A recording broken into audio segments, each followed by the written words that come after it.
What up, world? Hey, y'all. This is Simone. This is Saritha. And this is Clean Ears. We're too excited. Seriously. It took so long to be here. Yes, very much so. But we are thrilled. You're so glad to be back. Yes. How are you? I think I'm okay. Okay.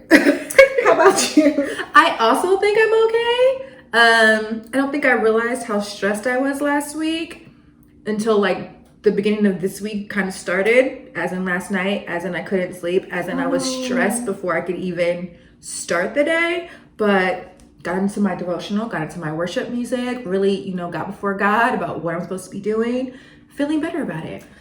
That's really good. I think the time that I spent in prayer and just in quietness with the Lord was super, super clutch today. I needed that. Mm-hmm. But I still found myself anxious, just having a lot to do. It was just, and having a lot to think about, and just still trying to recover from the exhaustion of last week kind of has me in a place of like, I'm good. Right. Don't ask me for nothing else. Yep, I ain't got it. Don't ask me for nothing else, YouTube. Don't ask me for nothing else, podcast. Y'all be getting this one a week for a while so we can get it together. Yes. So first of all, how are y'all? Y'all lost a whole hour of sleep. Are y'all good? I tweeted this and I was like, this is going to be a week of me being really tired. Mm-hmm. True. And not knowing what time it is. Also that. Also true. Because I woke up this morning and I was like, 8, 9, 2? What? I don't know what's happening. I think it's helpful that some devices switch, but I wish it was an all or nothing thing. Mm-hmm. Because the whole purpose of your devices switching is for you to not ever have to be like, oh my gosh, what time is it? But there's nothing more confusing than looking at 2 different clocks at the same time that say 2 different times. It's like, oh, I wasn't ready to process that. So then even though you're supposed to trust your phone, you have that moment of like, but can I feel you, because I'm trying to move to having an alarm clock and not my phone wake me up. Ooh. Because if my phone wakes me up, then it's immediately in my hand first thing in the morning, and my self-control is not to go straight to my devotional. It is Instagram or whatever notification has popped up. Yes, understood. So yeah, but then also my alarm clock would be like, I don't know if you're wired. Like, are you connected to the internet? Are you going to update? Or are we just gonna be late today? Girl. Exactly. It's much. And then having to go through the process of like, especially with changing the time in my car, I always have to whip out the manual. I don't remember how to do it. I do it twice a year. No. But on the upside, it's going to be darker later, which we need desperately. And so I'm just looking forward to having a little bit more time to myself, especially when it comes time for me to run. Normally I'm like, girl, you better get out there at 5 o'clock because it's going to be cold. Right. But now it's like, I'll see y'all at 6:30. I like that. Here for it. Oh yes, and the later it gets, the more light that it is, the more summery it feels.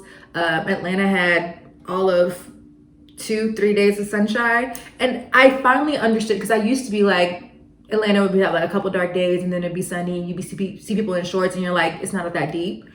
But is that deep? After all of this, I was like, I would be that person in these streets in shorts. Yeah. On a March 2nd, if it was warm. Yeah, and that's the thing, because I saw people dining on patios. I saw people in short sleeve shirts.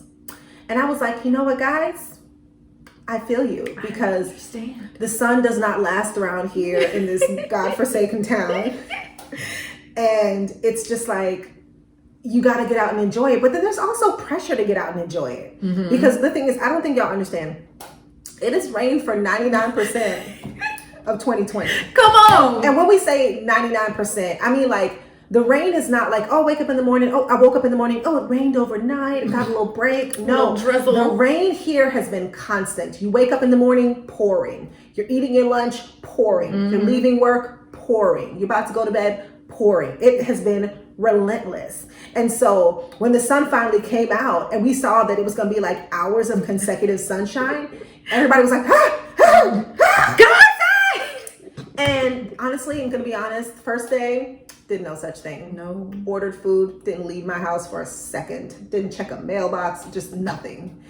Because you know what? Sometimes that can kind of bring anxiety, just feeling like you have this pressure to get out and enjoy the day. Everybody's on Instagram when people text you to see what you're doing, and you're like, I don't have it today, guys. I just don't have it. And people are like, oh my gosh, like, but you got to get out and enjoy. Why are you pressuring me? I know I don't. No, I needed to actually just have my blinds open and sit in the sun and get something back first. I can't be out here like we must expend energy. No, I've been traumatized by the rain. I need a day. Exactly. You can't just go from depression to joy overnight. And I really I reached a point, like there's something in my brain snapped this past week when it came to the rain. I was just like, I think there was a time that I looked outside and I was just like, like that. I felt that too. No, it was like cabin fever plus seasonal depression. It was like, I understand murder. Like, I understand. It all makes sense. Everything bad made sense. Oh my God. I want to hurt something. Why? No, I'm telling you, I was in here just like, it was awful. It was affecting my work. It was affecting my relationships. And I feel like seasonal depression is a very real thing. And I be talking about it like it was so dark and it was but not just dark that you could go outside. It was dark and rainy. Therefore, you're not going outside. I'm in the house in the dark by myself. Oh God. What natural light coming into my apartment? Nothing. Settle. Come on. I'm light skinned now. Come on. I'm white now. But it was a tough time, and I'm glad that we got out and enjoyed it. Eventually, I dipped my toe in the sunshine on Sunday. Left my house, went for a walk, but I was still my brain was still just listen, don't make no plans, do everything in the moment because this is still too soon. It's still too soon. Yes, and so shout out to everybody who got out and enjoyed it. Shout out to everybody who was like, I wanted to, but girl. Yeah, we had to touch and agree because we're going into another full week of rain. It's I don't even know what to say. I don't know how I'm supposed to do this. I don't know. And it's not fair to me to have to drop what I'm doing to enjoy the sun. It's just not fair. Mm-mm. I need to be able to just live my life and not be just a slave to the weather. As this cloud goes behind. I felt it. It just got real bright. Yeah. So, something amazing happened. Even though it rained, what we did get to experience was the Love is Blind reunion. Yeah. You know what? Those are my feelings. I'm excited to talk about Love is Blind, but not excited about what I saw. Definitely been tweeting about it. Tried not to give any spoilers. I don't think I gave any. No, I'm just saying. Oh, tried not to in your tweet. Yeah. I thought you were talking about now. I was about to say. Oh, no. Okay, I was about to say. No. In my tweet, because I watched it. You guys, I'm obsessed, so I watched it. I did that for the weddings. But I gave myself a couple hours before I watched the reunion because I was like, I'm going to savor this. I want it to really be a thing because they were giving us teasers like it was going to be juice. And I was like, okay, yes. But what happened is that I was on YouTube and I realized it was only an hour. And I was like, oh no, we can't possibly be getting all the things that I need in just an hour. I mean, Love and Hip Hop be giving us these 2-3 hour. Just come back next Real Housewives to be out here like bam, bam, bam. Yeah. Reunion. Give us because there's so many things to break down. Yeah. They did not. That's when in the reunion they did not get into specifics. They did not break down specific moments and go, okay, can we talk about what happened here? Right. I felt like they glossed over a lot of things. I felt like, you know how when you have a conversation with someone and then they say something and you're like, you know how you have a conversation with someone and they say something and you're like, expand on that point. Right. Tell me what you meant when you said such and such and such. You know, regular talking to people, if that's your thing. I just felt like Nick and Vanessa were just very oh, did you just say something awful? Thanks for sharing. It was very oh, you're not gonna touch on that? Amber was like, yeah, there was a time that I almost called the lawyers. And I was like, hey, y'all got lawyers on retainer? But we're gonna talk about that. It's she was really finna call the show. Barnett got lawyers on retainer. Oh, no, Barnett looks like his family has lawyers and accountants. And so Amber was about to call someone. Mm-hmm. And they didn't even really dive into that. No, like, and the reason why I wanted them to is this. I know that the first thought could be, well, this is their personal lives and maybe it was personal and blah, blah, blah, blah, blah. But it's a show. This thing was presented to us as a social experiment. Mm-hmm. And with it being presented as a social experiment, I would think that going into, you intentionally waited a year to come to us so that you can tell us how the first year was. Yeah. So if we have questions, I feel like that is, it is open for questioning. And so I felt like, dang, people want to know, is love blind to get you down the altar? That's cool. But when you think about the first year of marriage, which many people say is the hardest, heard. And then I would think that if somebody said that they experienced a difficulty that made them think about getting out in the first year, that they would have just said, hey, mind sharing a little bit more? Like, was there an incident or was it something was it a compatibility issue? Yeah. I think it's important. And I think they could have expounded more on the reason why some of these didn't work, especially because, you could have told us that they didn't have to wait to the aisle to have that conversation, but most of them did. Mm-hmm. In which case you can be like, why did you wait? Mm-hmm. What part of the conversation? Why did you feel like this wasn't going to work? Kelly's was kind of like, nah, like, why? Yeah. Why? Like, we knew Jessica and Mark weren't going to happen, but even though she really tried to play us. I mean, she skipped down that aisle to be like, no. Like, yeah, literally. She was excited to get up out of there. And now she was so out of it that she moved to LA. Like, this chick is on the other side of the country. But I really, I watched the reunion and I really was like, this could have been right after the weddings because you didn't give us any information about the in-between. Really. And I feel like they did it before Twitter and Instagram or whatever else got their hands, and like the questions that were happening there were like literally unanswered. Yeah. So you can tell that they did this before it started showing. Oh, for sure. Even though they're like, social media had a thing, like maybe it was only like the first 4 because we have questions about the relationships that actually made it and that are trending, like literally easy to find. Yeah. Love is Blind trended every week. Oh, yeah. That episodes dropped. It's very easy to find the questions. The fact that they weren't tapping social media to get the questions that we've been asking out, the fact that it was just like everybody up there at the same time, and I'm like, most of these couples didn't get married, only 2 of them. Therefore, they should at least be split up that way. Right. So this is what we discussed this. Yes. And this is what we felt should have happened. Here we go. Part 1. No, literally. Yeah, but part 1 though. We're going to break this down by timestamps. Part 1, they should have brought back everyone who was in the house. And I think you should have had a chance to kind of check in, even just meet them, check in, quick little, because there were other couples that got engaged. Mm-hmm. But we didn't get a chance to hear anything from them. So I think it would have been great to meet them, check in with them and all that stuff. Then I think there should have been an open forum to where they can take like audience questions and things like that for them.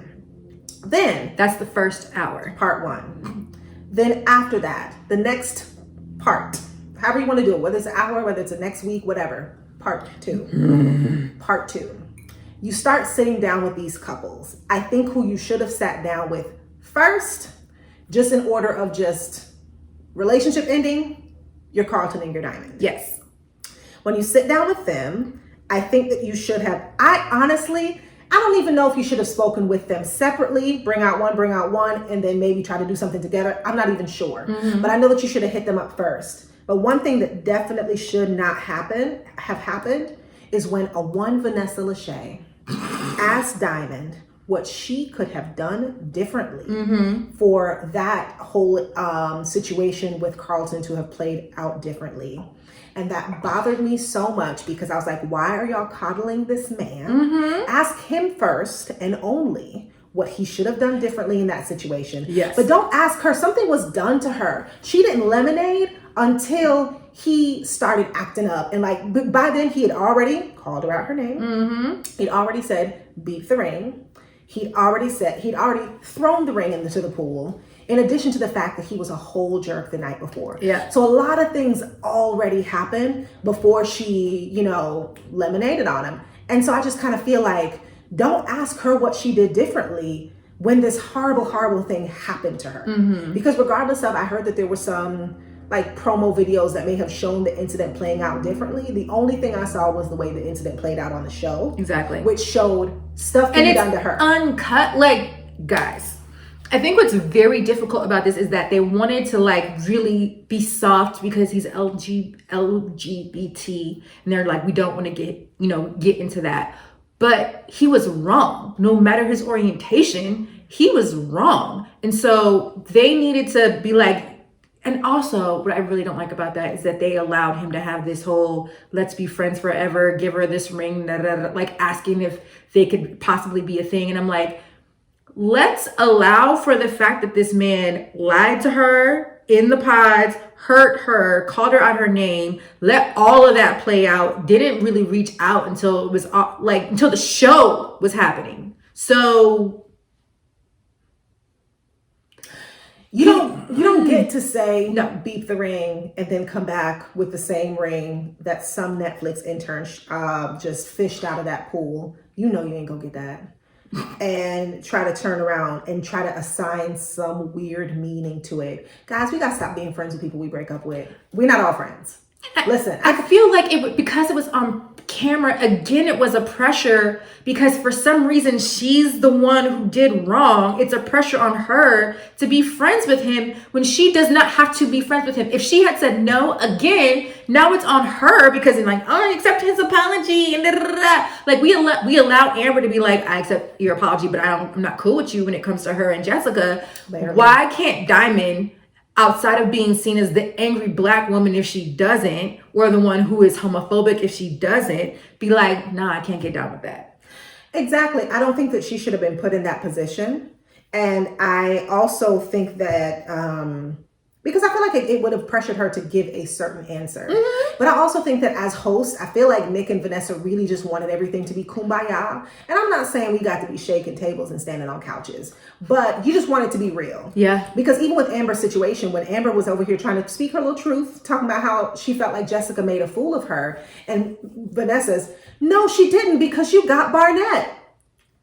We all watched the show. No, I say because what Amber said, she's like, I said, she made a fool out of me because I thought that we were friends when you were over here trying to break up my whole engagement while you were engaged to somebody else. And that's fair. I'm not saying right or wrong, but it's fair.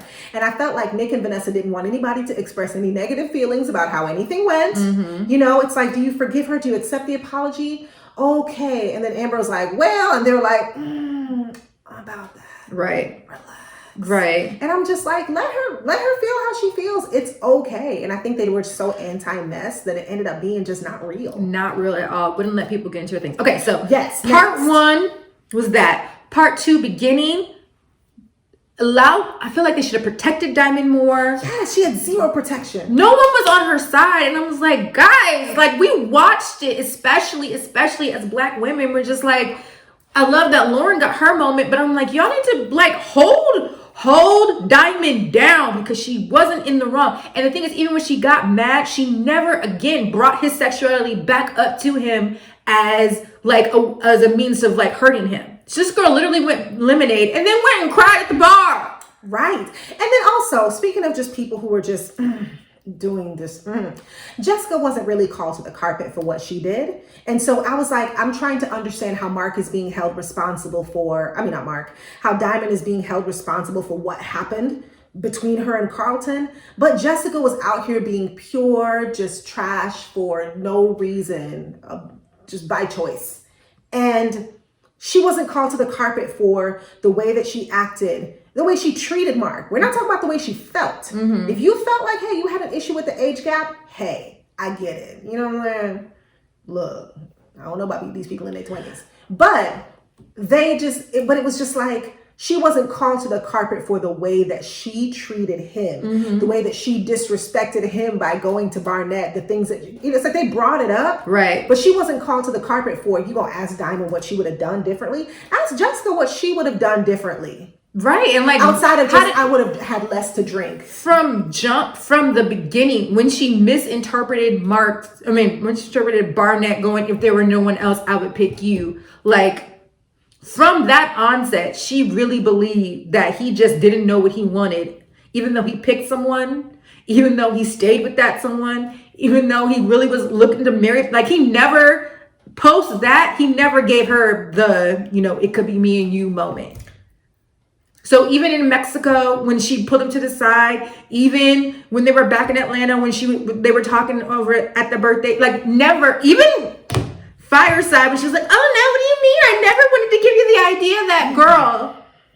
We all saw it. You were shady. Shiesty, in the words of Amber. Shiesty. She brought it back. Super shiesty. But she was from onset, when you couldn't get the person that you thought you wanted, and you took Mark, and Mark, we're already like, Mark, why did you? But again, that's a question. Mark, why did you say yes? Why did you say yes? When she broke up with you for a dude, only to come to find out that first of all, why would you do that? She threw so many things. She hit you with a JK, and she didn't have to do or say anything to assure you. She was just like, baby, I'm so sorry. And you were like, Jessica. Baby, come back. You are the love of my life. Will you marry me? You proposed right after. She didn't have to wait no day. She didn't have to prove herself. She didn't have to do anything. And I'm like, the trust was just back. Maybe that's 24 for you. But okay. Not my generation. Once we get past Diamond and Carlton, in which Diamond gets her due and Carlton is told to go to therapy, we move on to Kelly and Kenny. Oh, yes. I think you move on to Kelly and Kenny next and talk to them. Shout out to Kenny. I'm glad you're happy. You deserve everything. Rooting for you. If it doesn't work out, holla at your girl. Yes. She said this one, not this one. But because Kenny's just from jump had a coolness about him that I was just like, yes, this is what I like. Yes, and then we need to actually have a conversation with Kelly, because up until maybe it's the way it was edited, but for us, up until the bachelorette party, we had no idea that she wasn't in it. We were not even thinking about them, because we're like, yeah, y'all gonna get married. It's gonna be cute. Go have your little babies or whatever. Right. We're like 50. We were here for it. They were like, they're gonna be 50 plus. They're gonna be older, married. We were here for it, and we thought that we didn't have to worry about you. Let's just watch this Love Blossom girl and see what these other people gonna do. And when this happened, I was just like, she just seemed to have fabricated this whole thing. I understand what she was saying when she was just like, I just wasn't ready to get married right then, and I would have loved to continue to date. But that's not what you said. You're like, I love you, but I'm not in love with you. I'm like, I don't think that you understand that those are two different phrases. And this again, I wish they could have talked about the process a little more. Is Netflix asking we have to get married? Or are they saying we don't want to get married or we can date? Or because apparently you can date. You can date after. Mm-hmm. Or do you have to wait up until the wedding? Can you have the conversation of being like, I do like you, but I want more time? Is that part of the social experiment? Because again, if it's an experiment, why are we putting on these little limits? Exactly. It should be like, hey, we're examining everything. Because in The Bachelor, you just have to get engaged and make it, not make it, whatever, we don't care. Right. Our ratings. So then after Kelly and Kenny go, we have our moment. I'm not done with Kelly though. Oh. Because Kelly let it be known that she doesn't pick well. And then in the reunion, she was like, yeah, because I'm still single. And she was a little bit of a mess. A little bit. Because the thing is, she was like, I realized that I don't always pick well. Even in the things, she was like, I realized that he was a nice guy. And all hindsight being 2020, as in I made a bad decision moment. I'm hoping that with her acknowledging all of that is a turning point for her, because I didn't dislike her on the show. She just really got on my nerves at the end, and I'm hoping that all of this clarity that she seems to have gotten is going to cause her to just make better decisions. Yes. Next. Jessica and Mark. No. Wait, do we? Oh no. Okay. Yes, true. They got to get it to the happy people. Cancel. Because they didn't make. No, you're right. My apologies. So this can be I think those three couples could probably be one part. Mm-hmm. Even though we're gonna give a good 20 minutes to Jessica and Mark. Yes, because they have a lot of mess to unpack, and honestly, on both of their parts, I think that Jessica was so just that we kind of glossed over Mark's issues. But I think we would need to understand why Mark, at 24, with your life and your future ahead of you, why you are so determined to get this woman who is treating you this way, and you are fighting for her so hard. Even with all of the goodness that she showed you, I was like, where is your love and respect for yourself, sir? I will give it to Jessica. All the love and goodness she was giving was very friendly. She was never, like, that's part of the reason why I was like, Mark, what? She was like never giving you romantic feels. Like post-engagement, none. But even pre-engagement, like, okay, y'all watching the Bears game and eating Italian beef, whatever that is. Right. Then that's not really sounding like, that sounds for like, I knew right then.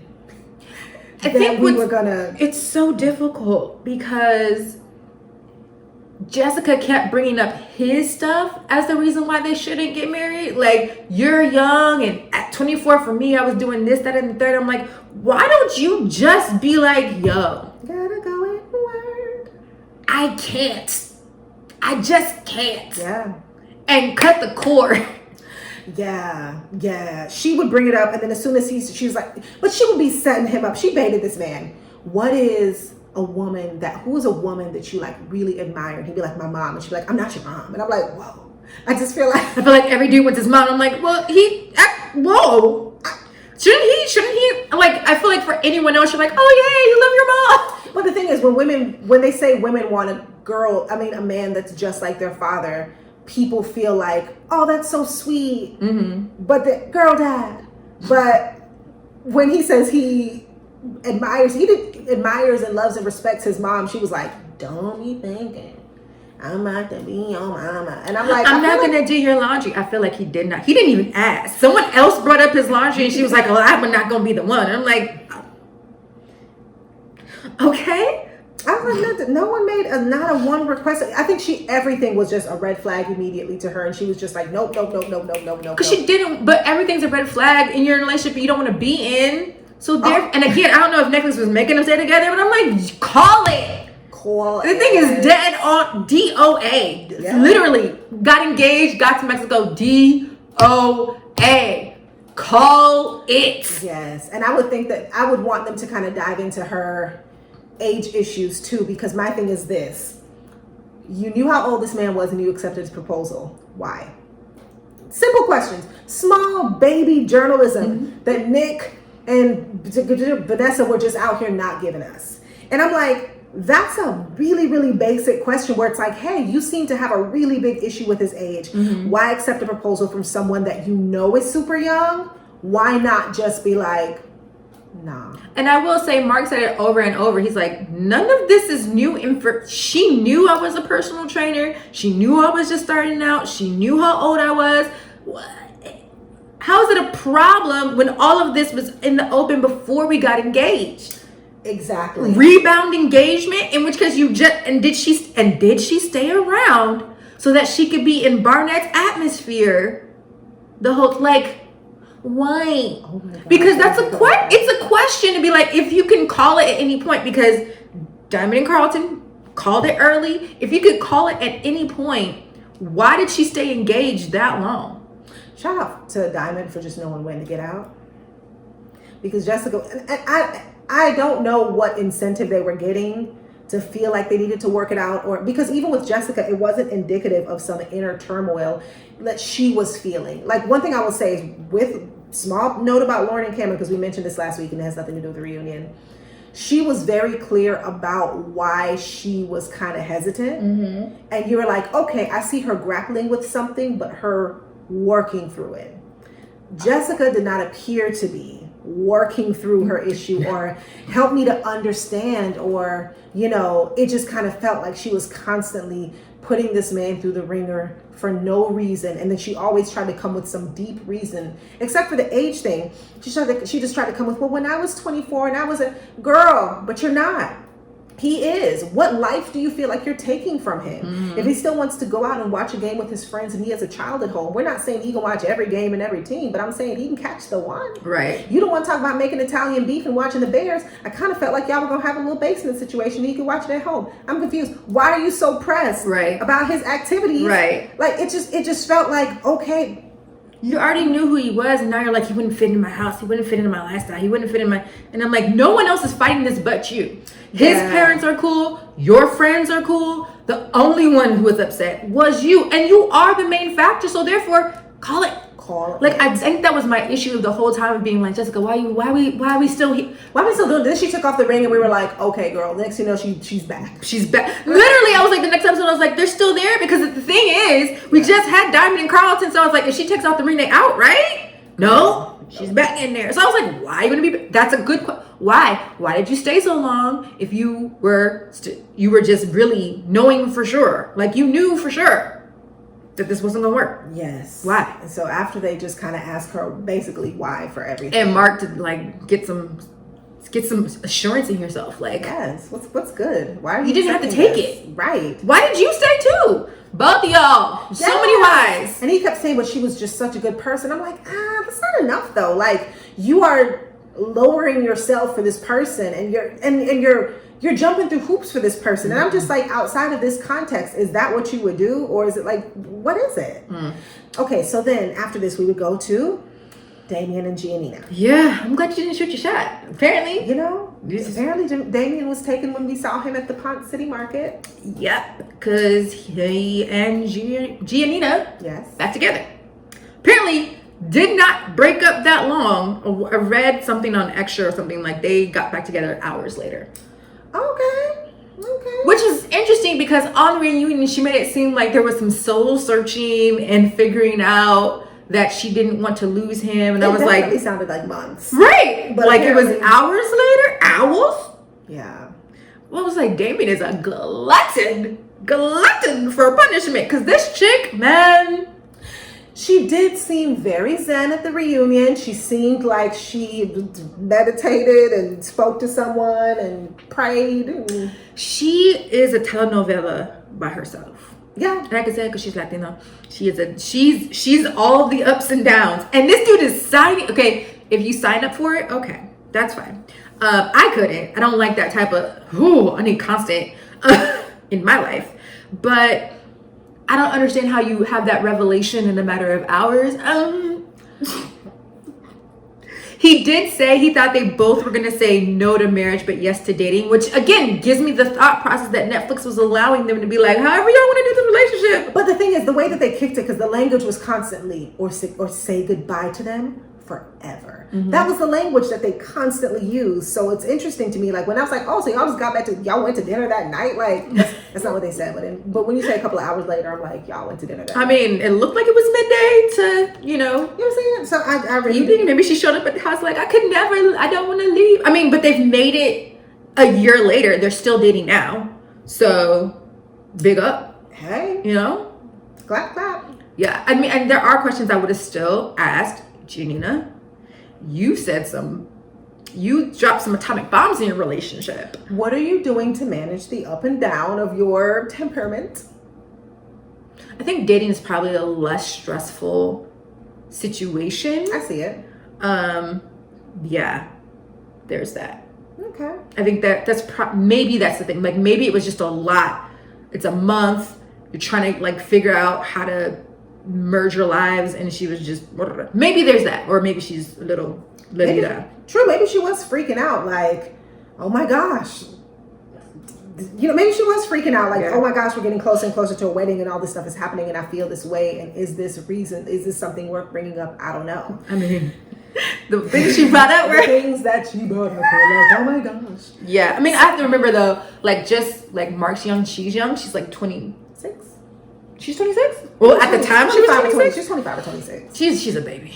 That's what we say in our 30s. Real talk. I'm like, oh, you're a child. So yeah, maybe there's that. I don't know. It felt like she was a little immature. For me, the thing that tipped me to that was just her mom saying, "Don't let this be a game to you" on the wedding one. Mm-hmm. So I was like, oh, is this how you? This how you live? Right. I'm like, this how you roll. So I think maybe the year has given them a little bit more of a solid footing, perhaps, to come together. So since they're still together, I'm like, yo, make it do what it do. They're probably a smaller part of that part. Yeah, I agree. I don't have as many questions. I just more for Giannina than Damian. Yes. Although Damian be like, well, you really like this drama, but personal preference. And now, for the part that we've all been waiting for.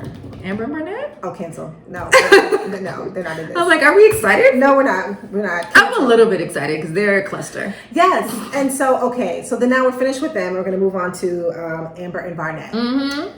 I don't think now. I know that clearly Lauren and Cameron are the stars of everything, but I don't know. Okay, so we're going through. Obviously, you got to do Lauren and Cameron last, of course. Obviously, I always forget Amber and Barnett. I did that. I almost said Amber and David, but I always forget them. Maybe because I'm just so excited to get to Lauren and Cameron. But okay, so then you get to them, and they really glossed over some things in the reunion. Like I said, the part about the divorce lawyer. And I think the question that everybody wanted to know, did Amber get a job? I feel like that's super important to the narrative. it is, because they really brought up her brokenness, like in the promo for the show and in the show, like multiple times. They brought up, because they were like, oh, so this is my student debt. Like that was in the promo. I remember that. I just didn't remember who said it. So it was in the promo, it was in the show, literally breaking down her debt. No one else got a debt breakdown, and that she wasn't working. And by the end, when she was talking about the wedding dress, again, they were breaking down financials. So why not, since that was their storyline, be like, are you it's been a year. We assume she's working. We assume she's working. I would hope that she's working, because that is what would make sense. If she were to be not working, I'd be like, pourquoi? You're not making nearly as many appearances as our faves. And so I would want to know what you're doing with your time. Some of that flat tummy tea. I'm kidding. But no, I would hope she's working. Like I did check out her Instagram, and she's, one of her things is like, I've always worked. I just had an injury before we got on Love is Blind, and that's the reason why. But they're like, no one addresses your homelessness. I'm just saying, we went to everyone else's house but her. But apparently she'd been couch surfing, and which is slang for I ain't got no place. I have no address. My mail is not going anywhere. What mail? I don't. Just hold it for me at the post office. I'll pick it up. Yeah. No, and this is no shade. This was our storyline. That's what I'm saying. These are the facts that were given. And I think that's one thing that bothered me, is just that they didn't really dive into the life. And I think that because on the show they were very cloistered, we're wanting, now that a year has passed, we want to get the tea about their life and what they've been doing and how they've been living and the dynamics and what does it look like, and whose place did y'all move into? Definitely we know where Lauren moved to. Cameron had a nice house. He was ready. I mean, we come to find out that Amber and Barnett have moved a couple times. No, and the fact that it was just like, oh, that house was haunted. I'm like, okay, that's weird, but whatever. But it was just like, I wish we would have gotten more into the day-to-day, because Barnett definitely clearly has a whole career, and I'm just trying to understand what she has been doing with her time outside of going blonde. He said 2 words in the reunion, so I don't know if he's scared, because she's still scary. She literally was like, I haven't killed him yet, and I was like, why is it always violent with you? It's her personality. It is violent. So, I wish maybe he was signaling help. Maybe he was blinking for assistance. I don't know. Like, we need to talk to Barnett. Like, at least, like, they gave him the tiniest bit when it was between Amber and Jessica to say something. But he, like, basically, they only talked about the fact that he was talking to multiple women in the pods and had multiple connections. He was clearly the most popular guy. Most popular dude. Until we found out Lauren was the most popular chick. I mean, no surprise there. Okay. Not a surprise. Black girl magic. Okay. But it was just like asking him, did he feel like he was leading anybody on? I was like, it's the first 2 episodes. Why do who is Elsie here? Does she care? Elsie should have been there, because they should have brought everybody else back, but that's another story. So, but we don't care that he was talking to multiple women. I don't understand why. We had to dig back in our minds to be like, who? Because there's stuff that happened more recently for us to be like, let's talk about financial issues. Let's talk about the fact that they were like, we had to learn how to party together. I'm like, I think she's like one of those people who doesn't go out with her man because she gets like super jealous. I can see it. But yeah, I can see it, but I just don't get it. I felt like everything. And the thing is, they set it up that way because they allow that relationship to be superficial in our eyes, because when we get a chance to learn more, they don't ask any questions. They don't tell us anything. So it's like, well, yeah, this relationship is going to continue to appear to be superficial because y'all ain't making it go any deeper than what it is. Right. So, tell us about like the rest of their connection. Like, you haven't given moving on to Lauren and Cameron, like they give us more about their life. Yeah. And with Amber and Barnett, like we know they travel together and that Amber's blonde now. Like, and I want to know more. They're not my favorite couple, but I still am like, y'all made it. It's a year later. Tell us about why there was a possible divorce. Tell us about what you're doing now. Tell us about what your plans are for the future. Like, are you deep? Like, outside of partying together, like... Right. She's saying she wants to be a stay-at-home mom. Are you guys planning on that? Like, what's good? Like, give us some information. But they gave us literally nothing. And now... Thank you. On to the moment that we've been waiting for. Part 3. Really? No, I'm I don't think there's I'm just kidding. Because they're just so happy. You're like... I know. Lauren and Cameron. Yay. The movie. The season 2 host of Love is Blind. My gosh. New host for the next one, please. Because they know better questions to ask because they were actually in the process. Exactly. And also, not even just that, they're just not...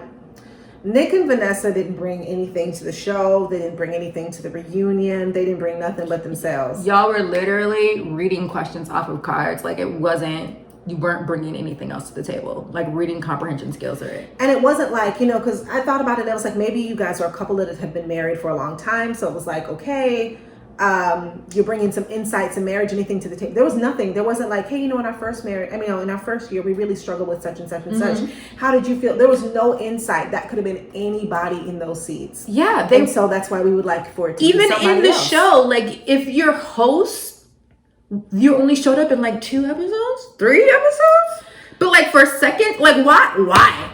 Like I watched The Circle and Michelle was there for every episode. Like she's a host. Like why they weren't even voiceovers for anything. Like what was their purpose? What are we doing? What was their purpose?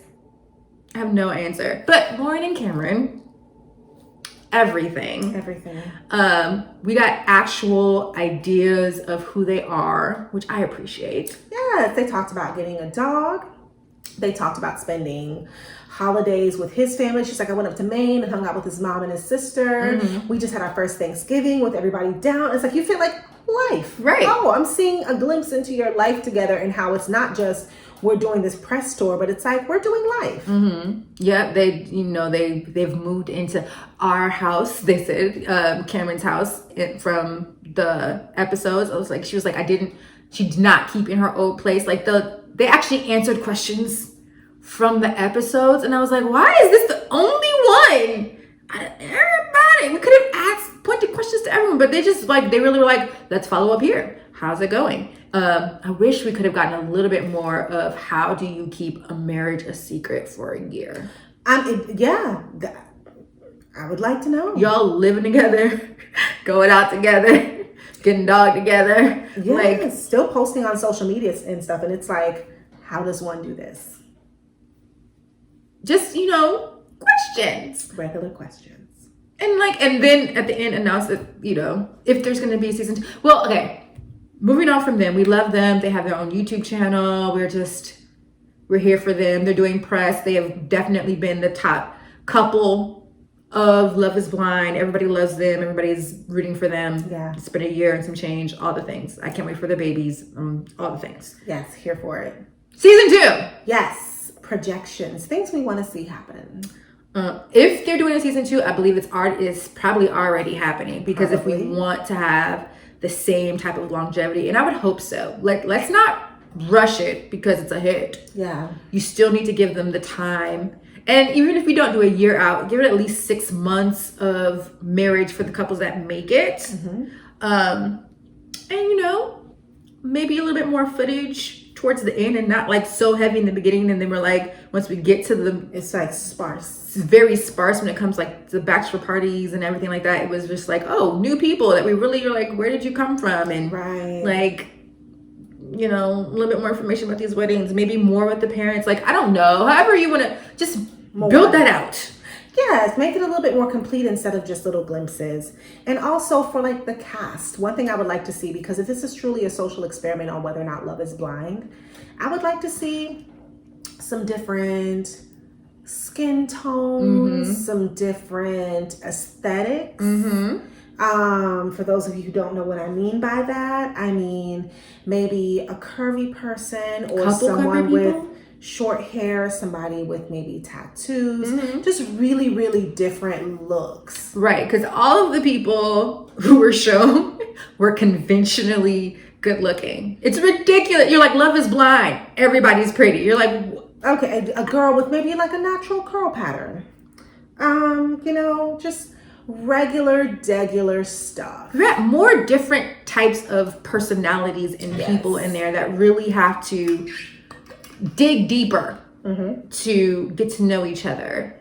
I think that would be the way to go, because in that instance you are giving people a chance to really see if love is blind. Exactly. And if they get a chance to meet the person, you want there to be not necessarily like, ooh, these people are ugly, what you gonna do? But it's like, okay, can you get with someone who is not traditionally pretty and not traditionally handsome? Right. And someone who's literally not my type. Not like, oh, they're short. Put a short man in there though. I mean, Mark was shorter. But I'm like, that was it. Like, of the variations, all the dudes were tall, like 6-something tall. All the women were like 4 to 6 body type. Yeah. Everyone looked the same with like little bitty differences. Yes. It wasn't really different. True that.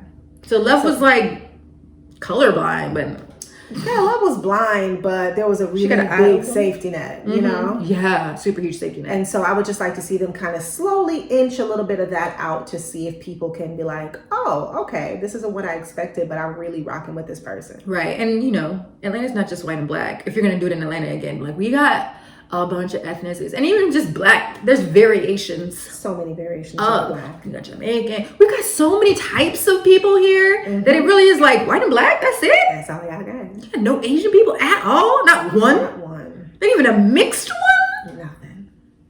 Goodness. When you look at it that way, you're like, I mean, it's very heteronormative. It was just so... Yeah. But I still love the show. Yes, definitely. All right, guys. We want to go ahead and get into our social media shout outs. After all that, we definitely want to let you know that we love and appreciate you. Yes, so much. And thanks for letting us share our thoughts. Had to do it. Yes. So, social media shout outs. On Twitter, honestly, I could not pick. But I'm going to tell y'all this. I saw some hilarious tweets about daylight savings and I felt them all. I was like, oh my gosh, I feel you and I see you. Yep, we couldn't take it. On Instagram, I'm going to say thank you and shout out to My Journey to You. She commented under a post on the Lifetime movie that's going to be about the Clark sisters coming out in April, saying that their contribution to gospel music was legendary blessings to the kingdom. Definitely agree. Love it. Facebook, Crystal Lazenby, hey girl. Hey. She shared our clip about how church is about being connected to the body. We had a great conversation last week about being between churches but staying connected. And so thank you for sharing that, girl. And YouTube, what up? Thank you again to everybody who subscribed and to all our new subscribers. We definitely see you and appreciate you. Super shout out to the Comical Canadian who encouraged us to keep up the good content. Guys, it's been a lot to get the podcast on YouTube just because doing this every week, not prepared in my life. But it's been fun. It's been really great to get this type of stuff, the things that were happening, just audio to the visual and bringing it to YouTube so that everybody's on the same page. So our subscribers on all platforms know what's up. It's been great. Yes, very much. So if you want a social media shout out, all you gotta do is follow us on Instagram at Clean Ears. On Twitter, we are at Clean_ears. And on Facebook and the YouTube, we are Clean Ears Show. Interact with us, say something, speak up, and we will hopefully shout you out on the show. Yep. just choosing from bunches. Yes, we love you guys. Thank you. And in music. That's right. Definitely want to talk about the new releases and upcoming shows that are happening in music. We want to talk about Zach Paradise and Igomi. They have a single, We're All Just Growing Up, that is out now. Well, it's an EP. It's actually. an EP? Okay. But it's cute. It's very vibey. It's nice. I really like it. Also, Gavi announced that he is dropping Heathen on April 10th. We are very excited because Gavi be giving us the moments. Yeah, he gives some bops. Ready for the warmer weather. April's the perfect time to drop that. Yes. What Up RG and 1K Few are headed out on the Birds tour. It's starting out this month in New England and Toronto. Go ahead and get your tickets if you are in that area. They both have links to tickets in their bios. Yes, and just in cool CHH news, Lecrae had his first platinum record with I'll Find You featuring Tori Kelly, and we are just proud. Just proud. We loved it. We streamed it much, so I feel like we helped. Yay! And yeah, just amazing work. Thank you. And just keep giving us music just for the broken because we just need it and love it. Thank you. But nobody's like, yay! Get to vote for my fave. Yeah, because like they're both just so old. Like they, I'm not an ageist, but they Walmart greeter age. And these are our options. I'm like, my thing has just always, like, just for health wise, because the thing is, one thing that we bring up for Trump is health. So if I'm thinking health wise across the board, these are all men in their upper 70s who have to make it another 4 years.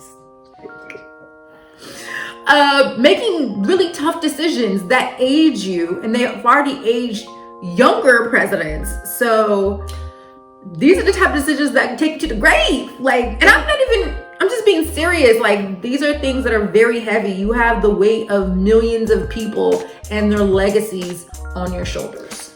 Not to mention that one of them already had a heart attack during the campaign. Yeah. Facts. These are just facts now. Speaking of other sad facts. Well, South by Southwest has been canceled. The whole thing canceled. Yep. Just due to coronavirus concerns. And that really, we're starting now to see the economical ramifications of the virus. Exactly. And they're even talking about Coachella possibly being canceled. There's other smaller festivals that have already been pushed back or canceled. They're even talking about in Japan canceling the Olympics. Yeah. If Corona is still as prevalent as it's been in, I think they said that their deadline to think about it is like May. Yeah. And that's the thing. They're canceling large scale events and small scale events. Even just with different artists that I follow on Twitter, I'm seeing they're reporting shows canceled in certain places. And so, and not even just that, like most recently, there was some activity, very negative activity in the market this morning where there was, my understanding of reading this, there was like a level 1 trigger that was activated due to the activity, and the practice for that was to stop trading for 15 minutes. And that's what took place this morning because the S&P 500 dropped 7% in the first few minutes of trading. And that is what activated one of the triggers for them to say, we got to stop this. And they're not going to have no stock market crash today. And so, I don't know what has happened since then because, again, the news is just developing. And I mean, I read that this morning, guys. And so, yesterday morning.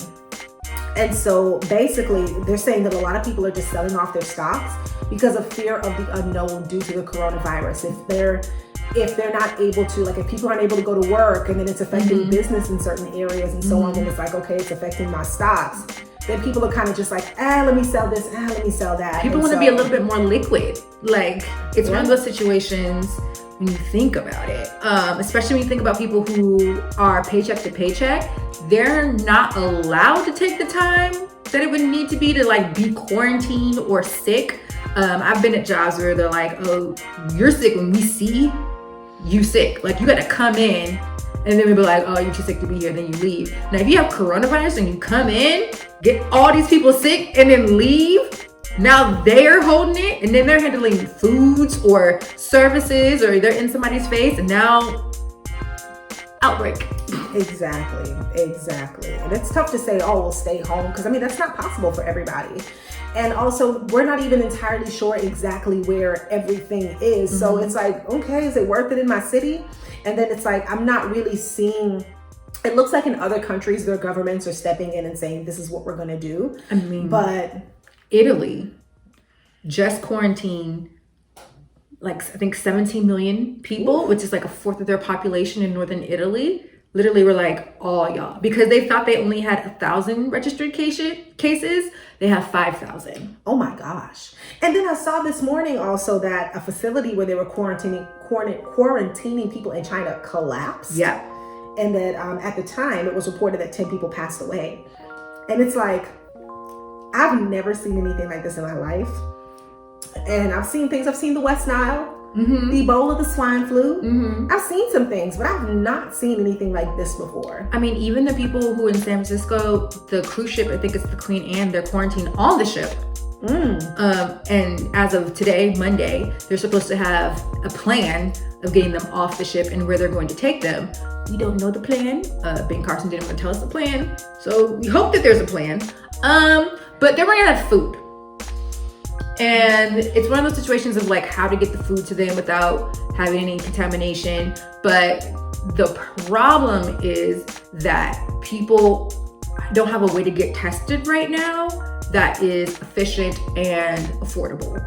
People are getting tested post, like after the fact. Like they're in the hospital and you're like, oh, what you're sick with is corona. There's no way to do it pre. There is a test that the World Health Organization is using that we are not using in the United States. So the CDC does not have something that they're using right now, and someone's infected in Atlanta. Which is why the reason why is because we're like, the CDC is here, girl. We are down the street. Yes! And so it's like, you want to take comfort in that, but it's just like. I think the issue that America is having is that we don't know if we're over prepared, under prepared. We're not getting the information that we need. The media cycle is making it very frantic. So people are like, we need everything, which is why people are out here with hand sanitizer, even though they full on said wash. Wash your hands. What is hand sanitizer gonna do? Hand sanitizer, from what I understand, doesn't even have the alcohol amount needed to actually kill the virus. It is literally, it's not potent enough unless you get medical grade. So y'all just have hand sanitizer. Hand sanitizer is what you use when you have to touch a gas pump. Hand sanitizer is not what you use to like in real life clean your hands. No. It's like, no, let me just woo right here so I can eat my burger while I drive. It's a barrier, but it's not like, it's not washing. It's not washing. You guys are you're like sealing in dirt into your hand. Like, please, virus, stay on my hand. It's like, oh, my hand smells funny. Let me put on some lotion. Yes. It's like, no, there's no replacement for washing your hands. There isn't. So guys, get soap, not hand sanitizer. Soap and water, shower. 20 seconds. Don't forget your wrist. I know, I counted when I washed my hands yesterday because, I caught myself. I went to the restroom in public. Hated it, but I was trying to hold it so hard. And it just didn't work. And so I caught myself washing my hands and I was like, that was kind of quick. Let me just wash them again. But then I have to be all vigilant too and just be making sure like the people are handling my food and stuff properly too. Like, okay. Yeah, it's a weird time to be out.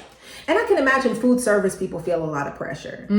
But it's also important to make sure like, hey, we can't always catch all of our meals at home. So it's like, we're trying to be as cautious as possible without being paranoid and treating people crazy. Let us please still try to be nice to people. Yes, let's get into some of these facts right now when it comes to corona so that we can talk about things that are and are not true and be aware of how y'all are treating others. Right. So I saw this on Instagram by, she does not have a nurse name. It's at Two Dusty Travelers, but she's a nurse. And so she made a post about like, hey, let me just give you guys some true and false things here when it comes to the coronavirus. This was as of like Friday last week. So hopefully it still applies. It says 80% of the coronavirus cases are mild. Symptoms are as basic as a common cold or the flu here, like fever, cough, and shortness of breath. just fever, coughing, and shortness of breath. Mm-hmm. So it's pretty, that's kind of what you're looking for in terms of like looking at yourself to see if you have it. It's not just like, oh, I feel a little nauseous, is it? Right. Yeah, I think that's important to note. What are the actual symptoms? Yes. The mortality rate is actually around 2%. And compared to our last health crisis, Ebola, which was easily over 50%, for people aged 39 and under, the mortality rate is actually 0.2%. Mm-hmm.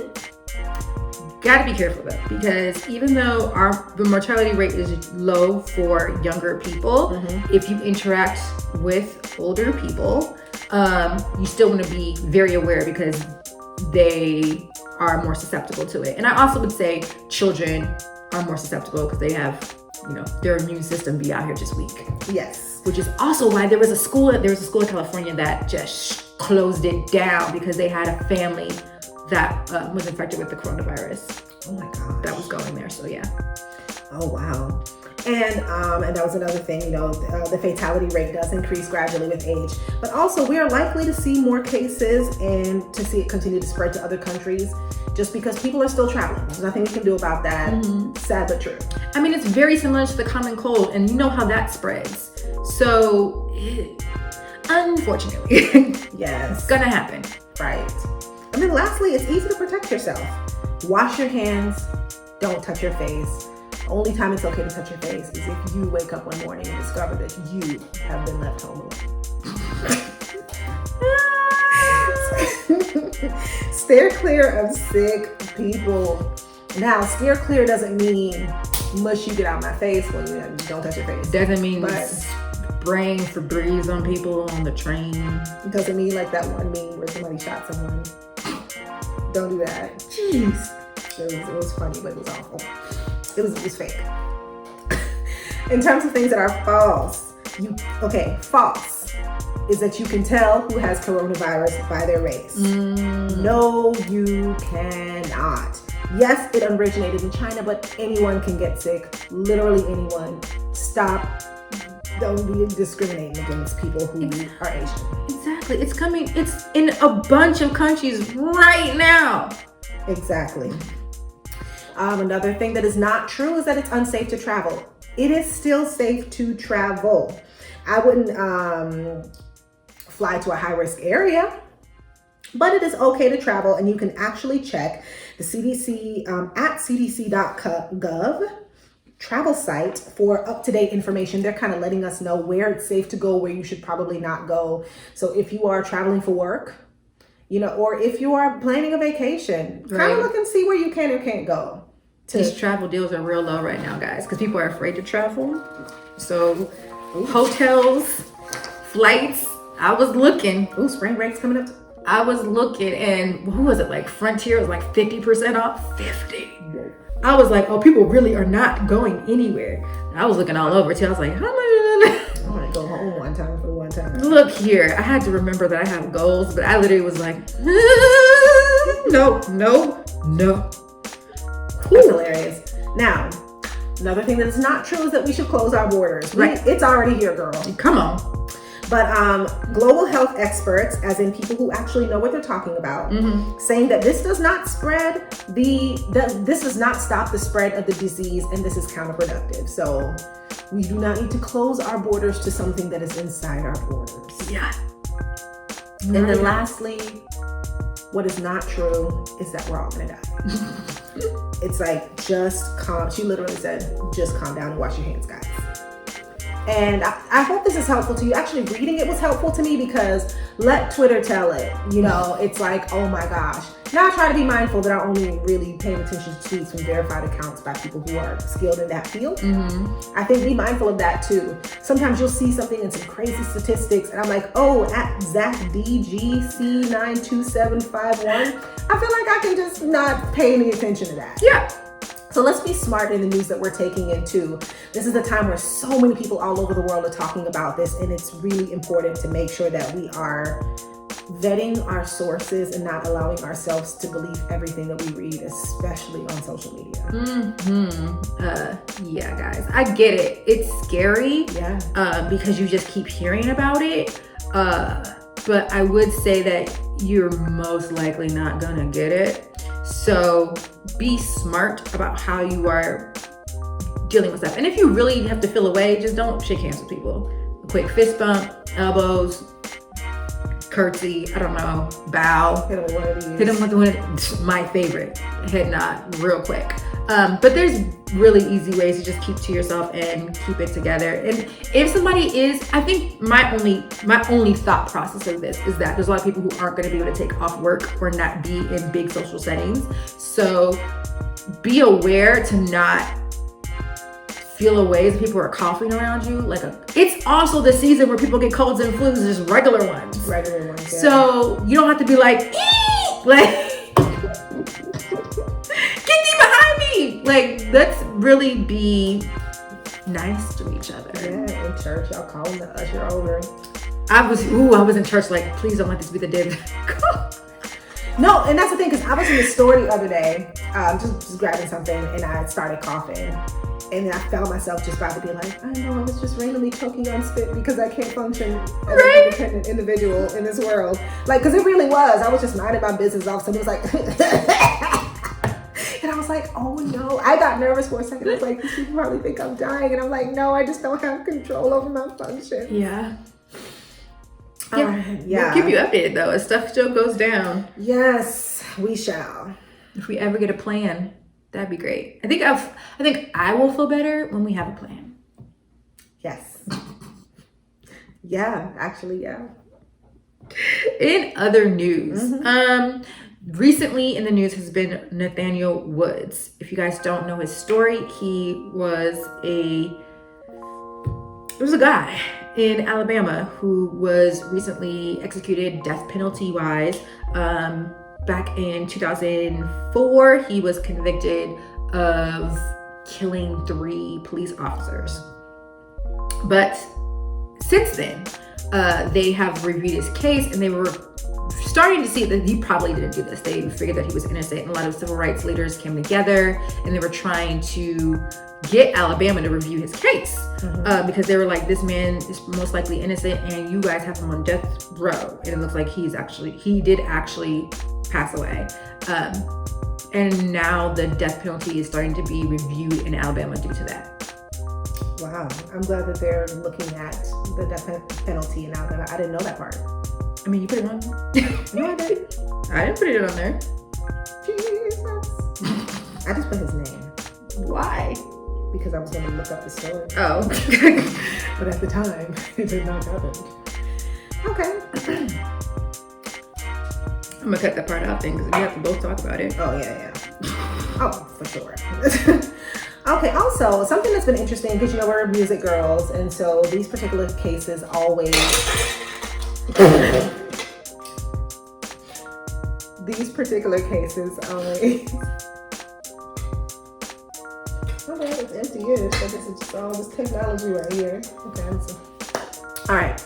Because we're music girls and these particular cases always kind of interest us, Megan Thee Stallion, just in continuing the history of horrible record deals, she's taking her label 1501 Certified Entertainment to court in Houston. So she successfully served the record label a restraining order so that she could release her latest project that just came out, Sugar. But she's suing for $1 million in termination of her contract. Go ahead. Oh, I thought you were about to say something. Nope. She's able to release music, but proving the fraud that she is suing for is going to be hard. And no one's saying that it isn't a very bad deal, but getting out of the contract is going to be an uphill battle, because that's how getting out of contracts is. I mean, she signed it. So that's going to be their first point, is like, you read it, your manager at the time, your mom read it, y'all worked through this, and you signed it. And I think it's one of the things where it's like you're seeing, because I mean, tale as old as time. Now that everybody's getting their story made, yep, it's like you see tale as old as time. Everybody is finding that the deal is not what it should have been, and all that stuff, and where the artist is doing all this work and they're being exploited and so on and so forth. So, not to say like, oh, you stupid, but I'm just saying that to say we're seeing more and more now how often it happens, and I think it's important it's challenging. Because I want to say it's important to be vocal about it. I don't know about being vocal to the world, but I know it's important to be vocal about it, just because with all of that stuff happening with a lot of the acts that we saw in the past, it makes me wonder if like, dang, if y'all were talking to each other at least, then maybe this could be something that people could avoid. Yeah, I think the issue is, and we got this from Pitchfork and Rolling Stone is where we're getting the sources of like the information. But I think the issue is that people don't understand what a deal is, like a record deal is. And so they always hear this, like, we're like a family and all this other stuff that makes you think, oh, they have my best interest at heart. And when you think that, you don't realize like the wording in contracts is usually very vague for a reason, and you don't want them to be explaining a point to you. You need like your own lawyer who does have your interest at heart to be like, this is what it says, but what it also allows for is this. And I think that's the problem, is like there's certain things that it plainly says, but there's also very ambiguous wording that allows for more money to be taken out of her section of the deal. And it's a 360 deal. And if you know anything about music, then 360 deals mean that record companies are now getting pieces of things that they never got pieces of before. Like back in the day, they used to be like, they only helped with the recording piece, and then touring and everything else was 100% or a good percent you, merchandising was you, like so much of it else was you, like between you and your manager to get you booked somewhere, and then they got a piece and you got the rest. Like your record company was like, whatever, we're over here with publishing, we have the rights to all this, but all the other rest is like, you got to push it forward. Now, record companies are like, we want some of that, and some of that, and some of that, give me that, give me that. You got a sponsorship, want some of that. Endorsement, give me that. Like stuff that they're not even supposed to be a part of. Because they're usually not doing anything to push that forward. They're just getting a piece. Yeah, that's wild. So this contract they signed back in 2018 in February. She had a signing bonus of $10,000, and it was an advance against future earnings. Yes, that's something to note. And somebody says that they got $1 million signed. That's a loan. Because even though the record business is different from like working for a company, there are a lot of similarities. When you sign a signing bonus with a company and they're like, we paid you $10,000 to leave the company that you are with to come and bring your skills here, there are still clauses. If you leave, it could be like, hey, if you leave within the first 6 months or the first year of being employed here, go ahead and run that little money back to us, player. We're not even going to just, no, we paid for you to be here, not for you to leave here. And so it's very similar to that, where it's like, hey, we're not just giving you $10,000 because we think you're dope and that you're going to be amazing, and we just really want you to have this. 9 times out of 10, well, most times it's an advance against future earnings. This is like, we know you're going to make us this, so we can front you this. But over time, you're going to make that back. Usually that first $10,000, that's ours. Yeah. We gave it to you. That's ours. Which is why some artists actually are really, really smart. And I know an artist who got signed, he had a pretty big signing bonus. I forget with what label. And he was just like, I'm finna just save this. He was like, I'm not spending it. I don't know if he stuck to that. But I thought that was smart. He's like, I'm going to just let this collect some interest somewhere. Let me just hold on to this, because if anything, I want to be able to be like, here are your things, and bye, girl. Exactly, because if you don't make that back, they're gonna be like, we still gonna need that back. Ooh, that royalty split 60-40. Was it 60 for them? It sounded like I think it's 40 for them. Oh, okay. Royalty split. That's, I don't like that at all. Yes, it's deep. It's deep. They were saying that even 30 is high for royalty split with the label. Which is wild to me, because the thing is, it's like, as you make music, all the little parts and components and things like that, they get their percentage, and everything else is having to be split out of your percentage.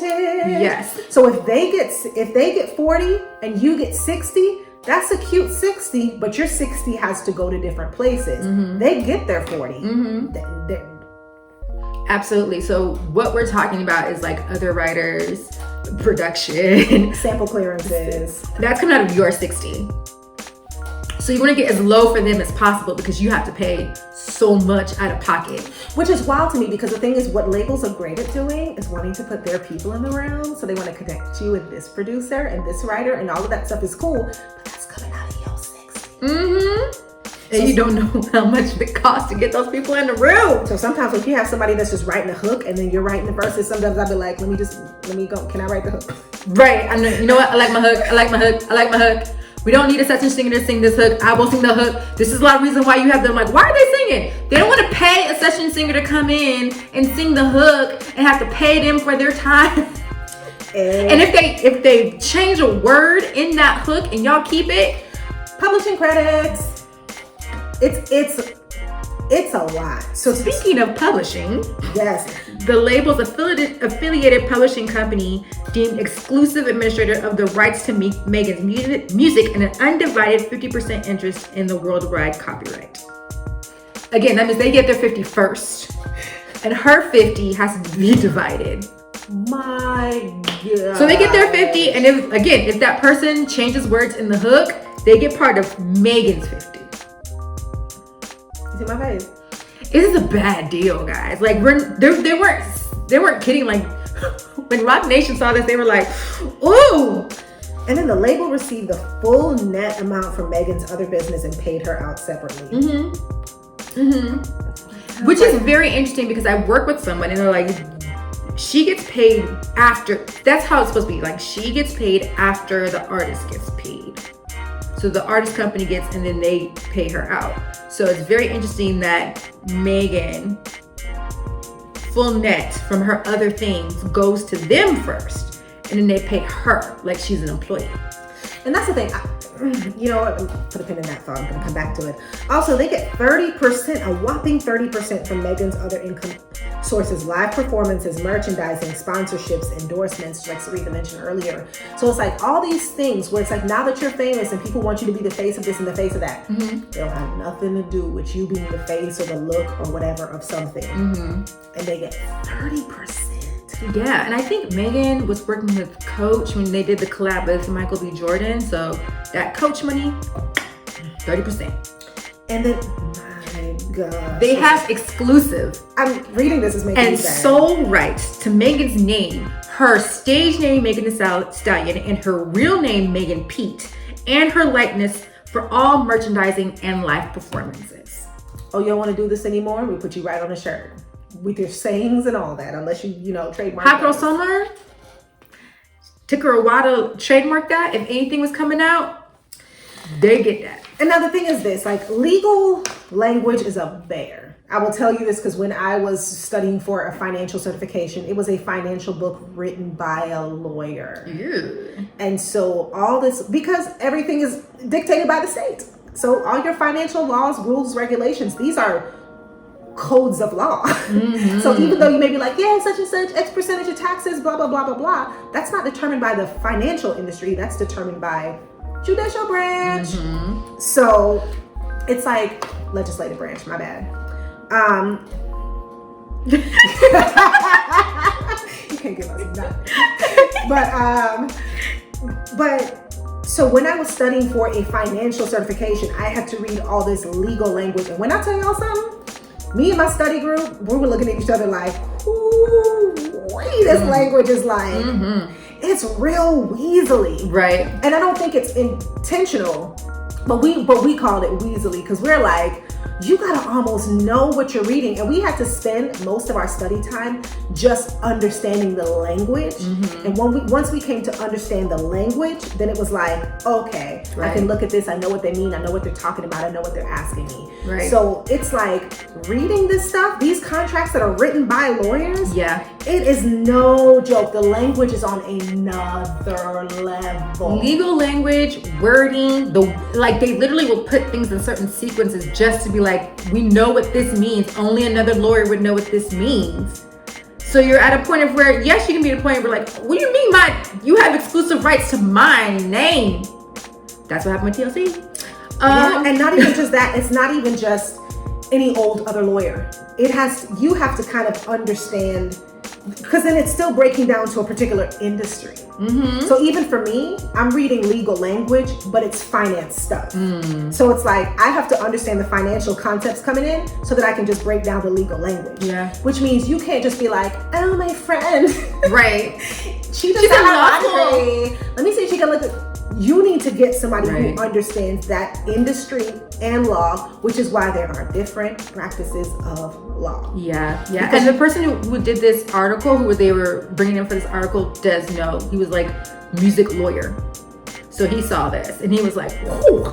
He was like, this 360 deal is reminiscent of the time when the music industry was in a shaky place and not like right now. So it's like especially astringent to like, why? Like they are taken from every pocket. Like at this point they have to approve tour participants and the revenue splits for the tour participants if she went on tour with anyone outside of their roster. Which is probably why we haven't seen Megan on a lot of stuff. This is wild.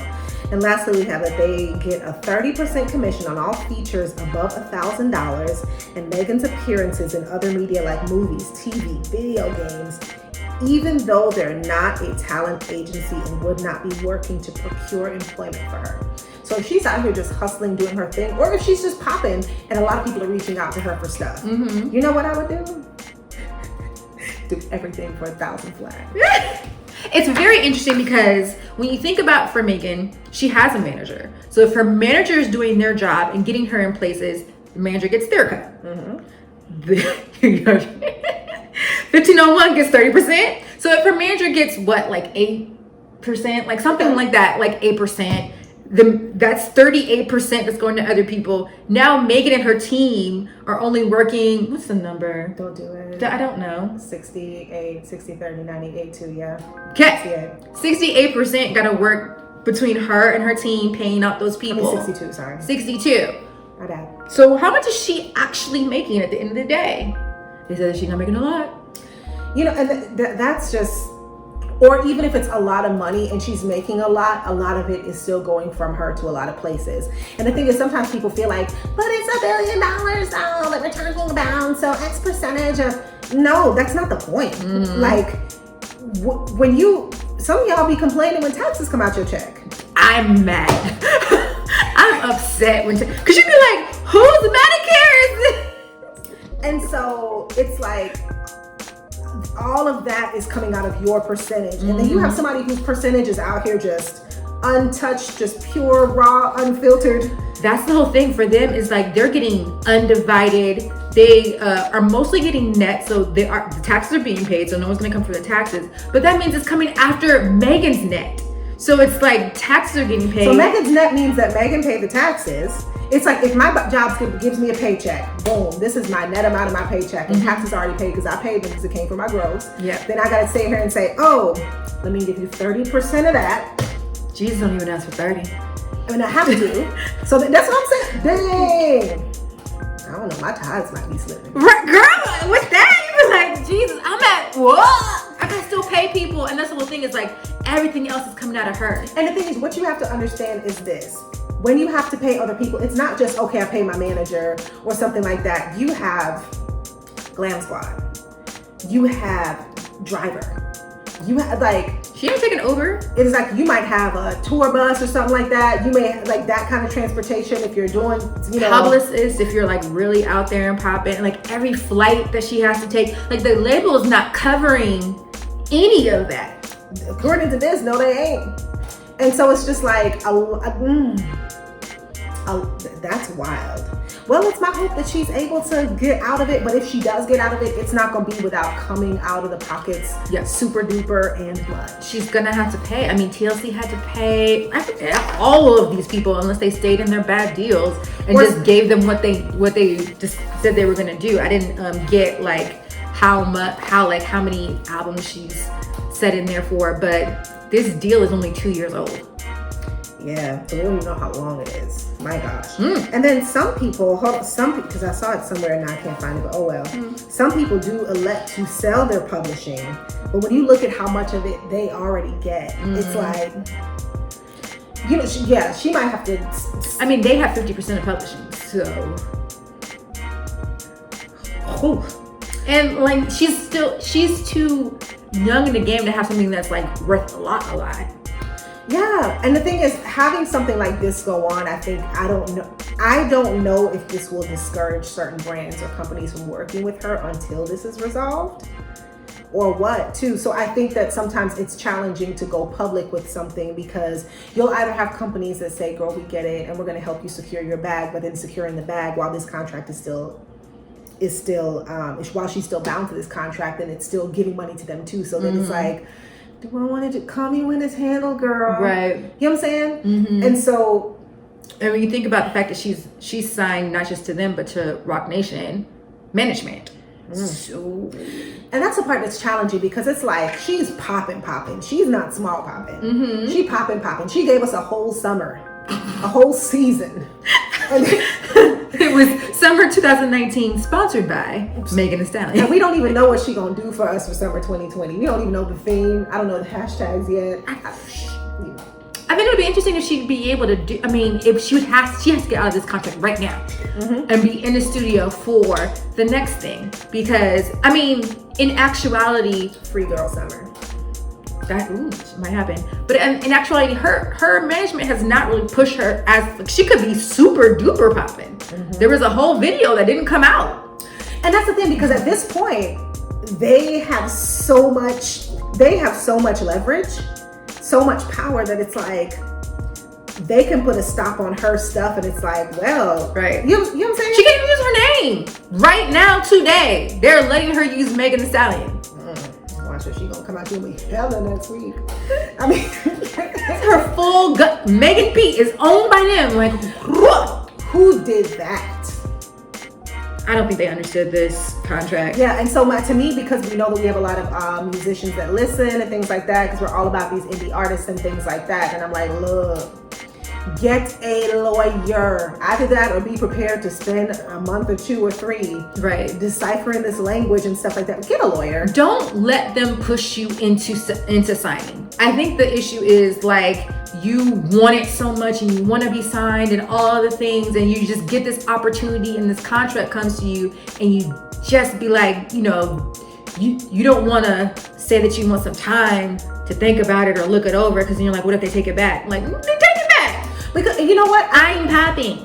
As I hear more and more stories like this, it's the more that I understand why Beyonce moves the way she moves. Because at first, you know what I'm saying, it was just like, dang, drop the surprise album. And you're like, why would you do that? And you start diving into